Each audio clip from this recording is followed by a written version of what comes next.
Hey YouTubers, what's going on? It's your boy RKO2582, aka the AJ Lee fanboy, and aka the Wrestling Otaku. And I'm here to do my Raw review for October the 22nd, 2012. This is the final Raw going into this Sunday's WWE Hell in a Cell pay-per-view live from my hometown of Atlanta, Georgia. So let's not waste any time and get this Raw review underway. So Raw kicked off this week out of the gate the finals for the No One Contender Tag Team Championship match between Ray and Rey Mysterio Sin Cara going up against Team Rhodes Scholars, and this was a good way to kick off the show. I enjoyed this tag team match like I enjoyed this tournament. And this was supposed to take place last week, but of course Rey Mysterio got sick. But thank goodness he was feeling much better and like pretty much back to the old Rey Mysterio we all know. And like I said, this tag team match was really good. For a moment, I actually thought Ray and Scar might win, but of course they had to give it to Team Rhodes Scholars, man. I mean, that was a good win, and of course Cody Rhodes wins for the team with the crossroads onto Rey Mysterio after Sandow pretty much saves him from being 3 count. And then once Team Rhodes Scholars win the match, Team Hell No sends a message for this Sunday, and I enjoyed it. And then we have your new Intercontinental Champion, boom, boom, boom, Kofi Kingston, Beast, against Michael McGillicuddy. Really, Michael McGillicuddy? Wow. Kofi Kingston makes quick work on him with Trouble in Paradise, 1, 2, 3 winner Kofi Kingston, and The Miz, your former Intercontinental Champion, was on commentary. And don't forget, this Sunday it will be the rematch with Kofi Kingston and The Miz for the Intercontinental Championship, and I'm so looking forward to it. I'm hoping it will be just as good as the match they had this past Wednesday on the main event. Who knows? Only one way to find out. You can't see me. Like, you know what time it is. Yep, love him, hate him, John Cena. Promo time. And of course he was, doing his plugs for the New York Giants, and WrestleMania 29. But anyway, all seriousness, he was like Hell in a Cell. He was actually putting Ryback over in this. And then of course, CM Punk, he is officially champ for 337 days. And then he said before Punk became the champ, he was all about change. And Sunday, it's like it's change for Ryback. And one thing, feed me more stuff. And then, finally, the man of the hour, CM Punk. And pretty much, of course, CM Punk was all like, well, John Cena's, talking with the crowd. I'm not surprised by this. And then he bashing on the Giants and stuff. He's all like, oh, wait, hold up. Don't get me wrong. I'm a Giants fan, but not from here, San Francisco. I see what Punk did there. Anyways, yeah, he's like, change? He's like, I promised change like I said I would. He's like, and of course, I am still the best in the world. And he's like, and he's like, it finally dawned on me. He's like, the reason you chose Ryback is because you can't beat me. And then Cena's like, you saying I can't beat you, huh? Well, let me. He's like, I know my injury is preventing from me beating you and stuff. He's like, now I'm clear, and I'm like, what the hell? So after hearing that, you know John Cena is going to get on Hell in a Cell. Whether you like John Cena, you guarantee he's going to, especially what I'm going to talk about later on dealing with John Cena in a minute. But back to the promo. He said, I'm going to give you a pre-ass whooping for Hell in a Cell to the real one. And then Heyman's like, no. He's like, you will not. He's like, don't fight for free. Only for money. Heyman's too much. Yep, and that's how we end that promo. Alright, we had the rematch from last week. You had your U.S. champion, Antonio Cesaro, Sagat from Street Fighter, United States Champion, against Justin Gabriel And when you and cannot believe this happened, Justin Gabriel actually gets one over Sagat.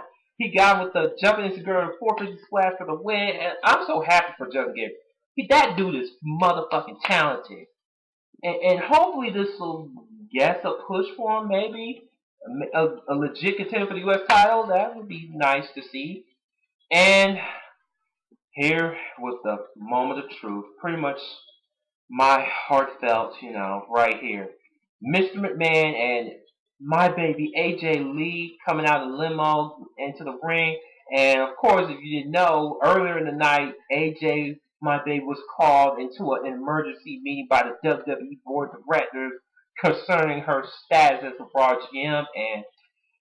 And when you know it, yep, AJ gets the floor, and McMahon saying she's going to explain what's going on. She said, due to some allegations, I know AJ had no choice but to resign as Raw GM.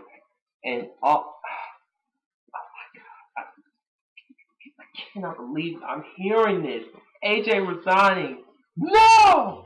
No! No! No!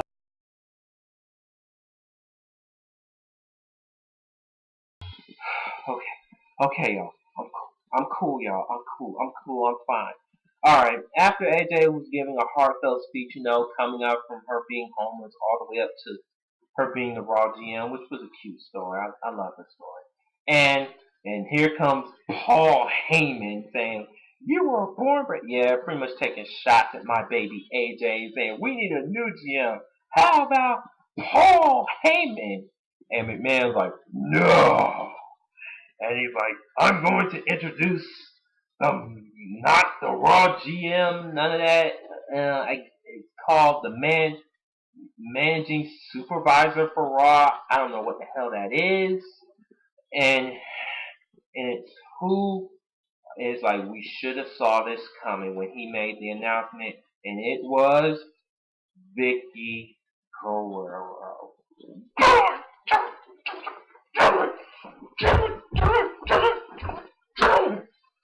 More than having Vickie. And of course, we couldn't hear what the hell she was saying because we were blowing our asses off with her like we do every damn time she come out. And then her and Heyman were taking pot shots at each other, and yeah, and she's like, "Oh, I'm not changing the main event from Hell in a Cell. CM Punk's still gonna face Ryback, and I'm going to do something before the night." And she makes CM Punk versus Sheamus champion versus champion in the largest lumberjack match in WWE history, or something like that. And then Vickie just couldn't let it go. She just had to go in for the kill on my baby AJ. And oh, thank God, this was the saving grace of this whole segment. AJ finally had enough of this bitch, and AJ went psycho on her ass like she should. And I was so happy. But at the same time, my baby is no longer in charge. So all this means is like, where does my girl go from here?